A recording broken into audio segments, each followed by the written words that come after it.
I'm Jason Mackenzie. I'm originally from Bath, Maine, currently residing at Christopher's house. I'm 45 days sober. Hi, welcome to another episode of Recover Loud. I'm your host, Mike Paddleford, and I recover loud. Let's go. I'm on a journey to discover the truth.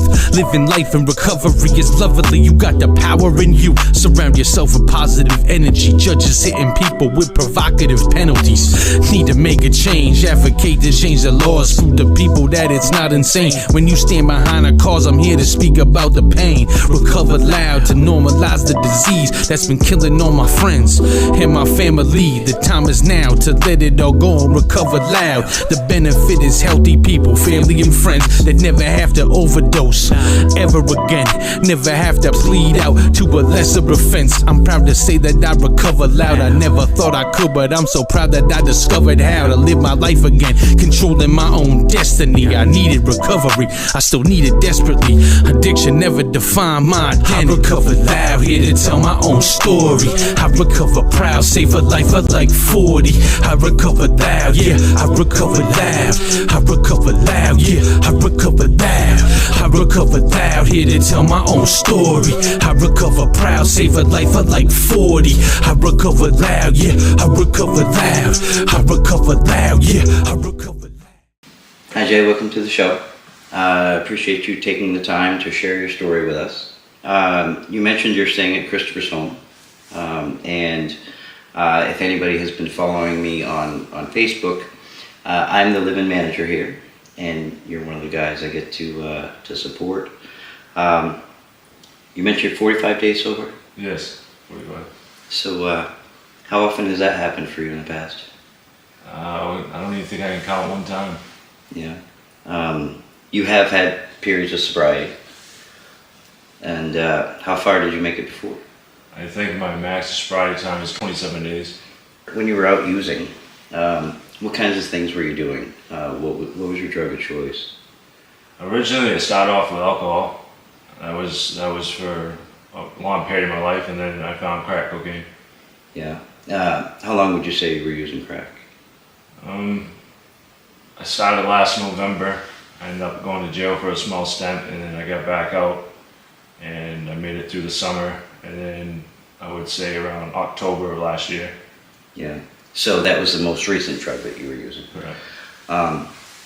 And when you picked up crack, I mean, what was that doing for you?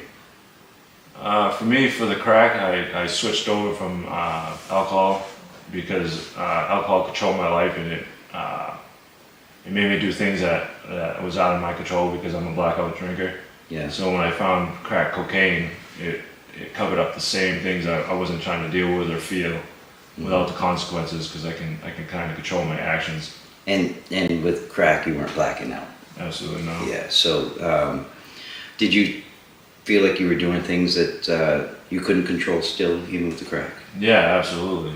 I never had something grasp me so hard as cocaine did. The alcohol, I mean, yes, it was addictive, but it wasn't nearly as close to the crack. So for that last period where you were using, how bad did it get? I got to the point where I needed it every day, and then I happened to find another substance, which was meth, which was even more controlling and even more addictive, and that's when my life really spiraled out of control. How far down did it get? I got to the point where I was living on the streets of Lewiston for a few months, and destroying everything in the way, mainly relationships. So when you say you were living on the streets, was that actually physically on the streets? Yeah, it was definitely physically on the streets. Going like days and days without showers, just struggling to get the next high. And where would you actually find to sleep? I was living on the streets, different cubby holes and whatever I could find, like doorways and just random places. Now, had alcohol brought you to that point ever before? Absolutely not. Like drinking alcohol was, I don't know. I grew up like, I don't even know. Like I can't even explain it. Alcohol never dragged me down like that. So speaking of growing up, where was it you grew up? Originally, I grew up in Bath, Maine, but we relocated because my mom thought it would be a good idea to relocate because my dad was an alcoholic. So we ended up moving to Randolph, where I grew up the majority of my life. And Randolph's right down the street from us here, so this is your stomping grounds. Yeah. So at what age did you move over this way? I think I was early. I was probably 14, 15. Yeah. I ended up leaving Randolph because I felt like I didn't fit in with the other kids, so I ran to Augusta. And I found a crowd that I fit in with, and that's where I resided. Yeah. And was that a good crowd? Yeah, for a short time, I ended up in the youth center. Okay. So how long were you in the youth center then? And that was around what age? I would say 14, and then from 14 to 18, pretty much the whole time I was in the youth So center. you were raised at the youth center. So did you ever graduate high school? No, I never graduated high school. No, I never graduated high school. My story led to like the youth center, and I went through a lot of abuse. And then straight from the youth center at I think I was 17, turning 18, they bound me over, and I did 2.5 years in the prison. And that's pretty much where my life been since. So from 18 right up to 42, I've got a majority of my life in prison, and that's what I'm dealing with today. So yeah, from 14 to 17 youth center, 18 to 40 in prison. So you haven't really had a whole lot of time to live on your own. No, not at all. Yeah. My main focus is being here at the Crystal's house, is trying to get my life back on track, and like learn as an adult how to provide for myself and just learn how to be an adult, I guess. What were some of the things that you did that led you to prison? Oh man, my drinking is definitely the cause of the time I've spent. It started out like petty stuff, starting to steal beer or whatever it was that I needed, or clothes, because I lived on the streets as a child too, as a kid, as a teenager. I was running the streets, so I just petty theft. So you said you were living on the streets basically in Augusta as well? Yeah, I bounced around from people's houses and lived on pretty much like sidewalks and steps and whatever I can find. And where was your mom at? My mom at the time, I had no clue. All the youth center time. I remember one day my mom saying I was in the youth center, she's coming to visit, and she said that, remember this, I'll stick through you this one time. I did like 4 months in the youth center, and she stuck with me. And she said it'll never happen again, and she made that true the whole time. So once you got in trouble again, she wasn't there to support you? I did pretty much 25 years without my mom, my dad, and any of my family. No letters, no phone calls. So that whole time you were in prison, you didn't have family supporting you, writing you letters? No, nothing. Nobody visiting you? No. Yeah. I mean, and I can just imagine, I spent a very short amount of time in prison, 10 months. And I had support. My family was sending me money. I was getting letters from my grandmother and some friends back home. And that's really what helped carry me through that time. So to spend that much time without having any outside contact, I'm sure that caused some trauma in itself. Yeah, definitely. Yeah. So then when you got out on the streets, when you got out, were you being released into programs, or were you just coming out without? Pretty much, they just boot you with the $50 gate money and send you on your way. And $50 gate money that don't go far. The first thing I would buy was probably a 30 rack and a pack of cigarettes. My routine was 2 or 3 months out on the streets and then right back to prison. Yeah.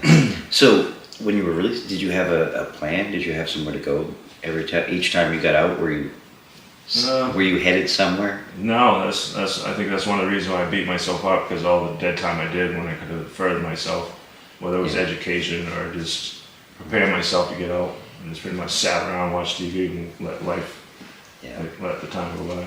And that's one thing that you've been working on here, is finding things to do that are going to make tomorrow a better day for you. Yeah. Without a plan, without resources, without support, I'm not sure what the system expects people to do at that point. The recidivism rate is so high because they're not offering people, a plan, a program, support and resources when they get out. It's really difficult for somebody like you, who didn't have family, who didn't have that support on the outside. or destination. Mm. So you mentioned alcohol ruined relationships. Yeah. You know, what's your relationship history like? My relationship history. Did you have any long-term relationships? Yeah, actually, I had a very good. No, I wouldn't say very good. I had a 9-year relationship with my kid's mother. That whole 9 years, most of it was self-destructive because my kid's mother was a not an alcoholic or addict, and I was the alcoholic. And the destruction of that relationship lasted for 9 years. So that's some of the guilt I hold on to today. Yeah, and you know that's something we all do. You know, early when we're using, we drink, and it destroys things, and then we feel bad about it, and we use and we drink some more. And in recovery, we have to face those things. Right. You know, and we can do things today to make that better, to repair those relationships. How old's your daughter today? My daughter is 9. And when was the last time you got to see her? I saw her a few weeks ago. She come up for a visit. Yeah. Yeah. And before that, how long had it been? It's been a few months, but before that, it's been multiple years because I've been so caught up with my own emotions and the things I'm dealing with and my addiction. Yeah. Like I had no focus. I focus on everything, but that was the most important thing to me is my daughter. Yeah. Yeah. And you know, building that relationship today is one of your goals, and you're working on that. And you know, that's one of the things that I got to get back was the relationship with my kids. You know, my kids were always with me, but I was using all the time. You know, I was high all the time. And they didn't necessarily know what was going on in the house, but when they found out later on, they connected all those dots, and the resentments built. And, you know, I had my one son, Dylan, that joined the Marines. For a while, he didn't want to talk to me. And then because I was doing well in recovery, because I was working, because I was doing everything I could to make myself better, he decided to come back and you know, be a part of my life and have me as a part of his. So we know that is one of the gifts of recovery. You know, so and she's still young enough that you can do the best you can today and still have a good future. I think for me, as being an alcoholic addict, I chose to shut that down because I was still actively using, and she's in a good home, and I didn't want to affect her schooling or affect whatever her attitude is or what her feelings are. So I chose, I guess, to just step away. Yeah. And let her enjoy the things that she can enjoy without seeing me actively Yeah. in use. Yeah. And in order for her to enjoy that, you felt it was better that she didn't even have her father. You know. And today in recovery, I think the best thing she can have is a healthy father. Yeah, absolutely. On my visit with her, it was like the most amazing thing. Like she took to me like I was never even gone. Yeah. Yeah, that gives me motivation and to want to be like sober today. It's a major thing. Yeah. For me.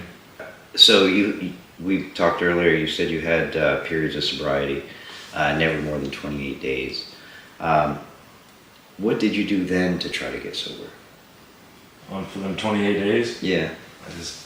You just quit. Yeah, I just grit my teeth through it pretty much. Yeah. Had you tried programs before? Yeah, I tried multiple. I think it was more due to the fact of I had to do it because of court or probation. Yeah. Yeah. Now, is this program here something you're ordered to do? No, it's not. It's by my will. Yeah. But when I come into it, it was kind of for the wrong reasons. It was relationship-wise. Okay. I was trying to do it for somebody else. Yeah. And then that's a tough one, I guess. Yeah. Like, because I have to do it for myself. I have to realize it's for me. Yeah. Like, because I couldn't even do it for my kids. I got a 15-year-old daughter too that I ain't never done it for. I have 2 daughters that it still didn't get me right. Yeah. To not want to use. I think what it is I got so much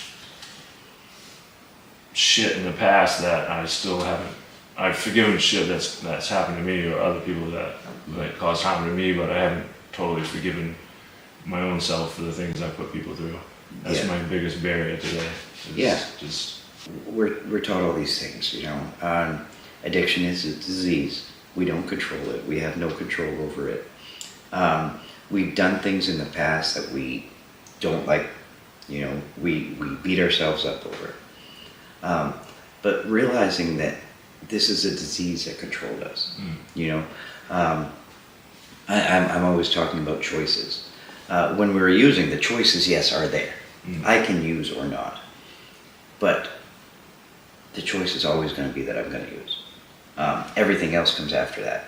Now, am I going to take the kids to the Little League game? Yes, as soon as I use. Are we going to go on vacation? Yes, if there's money left over after I buy what I need. You know, so the choice to use or not wasn't there. The rest of it was. As a result of me choosing, you know, as a result of me using, sometimes the kids didn't get what they needed. You know, not having groceries in the house. I didn't choose to neglect my kids. I wasn't able to once I got what I needed. So when I accepted that, I mean, I fully accept responsibility for all the things I put them through, but knowing that I couldn't have done any better because I was controlled. My choices were made for me. You know, helps me to at least forgive myself, you know, because I was sick. I was not physically capable of making the better choices at that time. You know, now in recovery, I can start to make those choices. And making the right choices, I can be proud of that today. You know, so we can't fix the past. We can change the future by doing the work today. So hopefully soon the forgiveness of self will come to you. I reckon that's work in progress. Yeah, yeah, and you know, that's what recovery is. You know, for the rest of your life, for the rest of my life, I'm going to be work in progress. You know, we don't know what we don't know. We learn things about ourselves as we go. We figure out triggers. We figure out, you know, character defects, and then we can start working on it. We're never going to know everything in the beginning, but once we identify something, we can take the steps to make that a little better.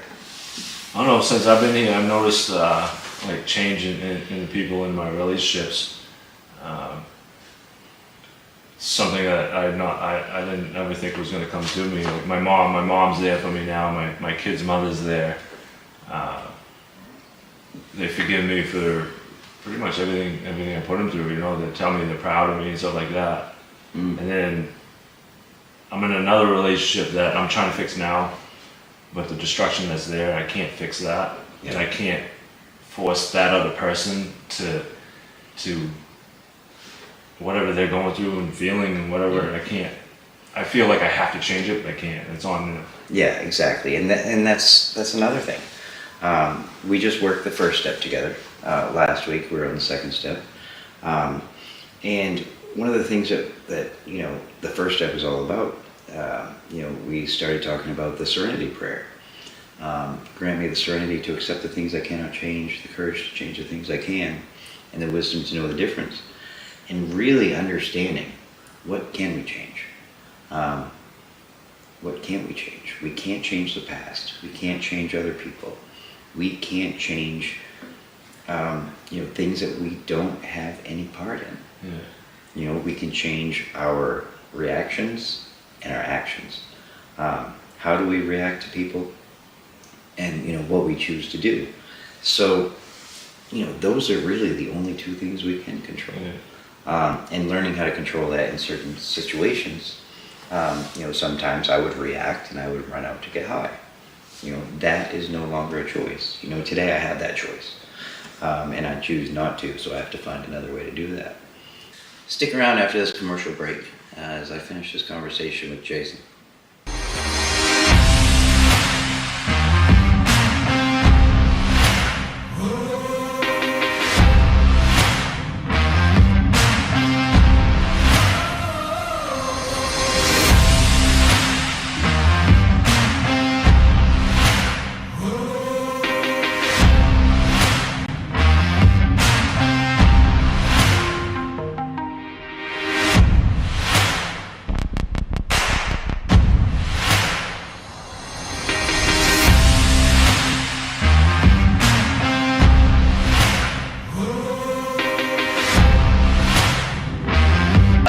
Welcome back to this episode of Recover Loud. I'm here with Jason Mackenzie, one of the residents at Christopher's home, a home that I manage.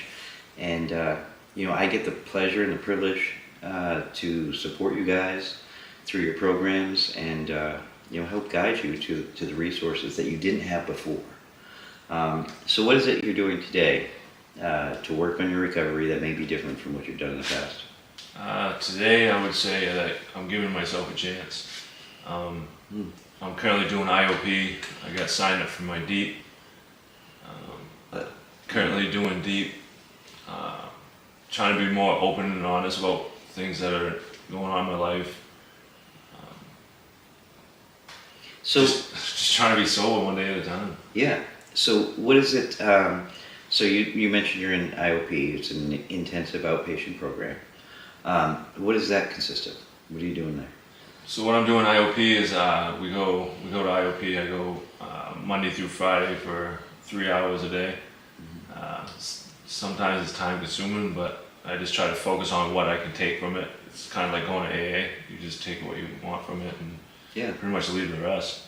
Yeah, and so that's basically 3 hours of counseling.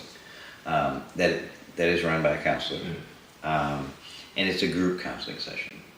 I actually found a lot of benefit in the rehab I went to. It was all day, but we had group counseling, different groups, different counselors, and they taught us different things. They taught us life skills, they taught us coping skills, they taught us relapse prevention.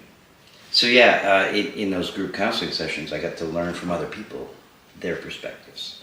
And that's really why I work as a recovery coach, because I understand what listening to somebody else's experience, can do for me. Because I'm learning things that I never knew before. I've got what I know, learned from my mother, learned from the teachers I had, where I grew up. And I don't know what's on the other side because I was never there. So, you living on the streets, being in the youth center, going to prison for, spending 25 years, you've got a lot of experience that I don't. And, eventually learning how you got through things, can help me and can help other people. And that's the value of sharing your story on Recover Loud, really. So what else do you do? Are you attending meetings? Yeah, I go to as much meetings as possible. Yes, we go to meetings. I was able to pick up my 30-day chip, and now I finally got past that, and it boosts my self-esteem, and it pushes me forward to want more. Yeah, I remember actually I think it was day 24, and that's when you told me that Struggle and it was getting real. Yeah, Definitely. and that you were about to reach that milestone that you had never reached before. So I was proud of you the day you picked up that shit. Thank you. And and I'm glad you were proud of yourself. You kind of beamed a little bit that night. Yeah, I definitely.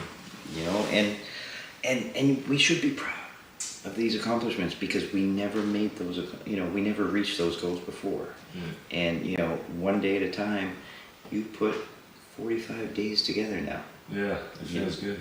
Yeah. So what else is coming up for you? What are your plans over the next 30 days? Next 30 days, man. I don't even try to think that far ahead. I mean, Yeah. when I was told it was one day at a time. Yeah. I mean, that's trying to. For a long time in my life, I couldn't even fathom one day at a time. Yeah. I mean, I see some of these guys in the meetings, AA and whatnot, that got multiple years, and this ain't one day at a time. Yeah. Yeah. Yeah. And that's what it is because it's a daily struggle. Yeah. And the only day that counts is today. Is the one we're in. Yeah. So congratulations on putting forth 45 days together Absolutely. for the first time. I've seen your growth and progress over the last 30 days I've known you, and it's exciting for me, and I'm grateful to be a part of your journey. Thank you. So thanks for sharing your story, Jay. I Absolutely. appreciate you coming on. That's my favorite word, absolutely. Mine too. Absolutely. If I had advice to give anyone out there from my experience, I would say stop beating yourself up. Reach out to someone closest to you. There's no reason to hold back. Like, I get the struggle, or we all get the struggle that in the active addiction. If possible, reach out to somebody in recovery or someone close that you trust that it can get you to where you need to be. There's also people out there like Mike that you can reach out to, and he can give you connections to whatever it is that you need to get to. Recover Loud, everyone. Let's go. I'm on a journey to discover the truth.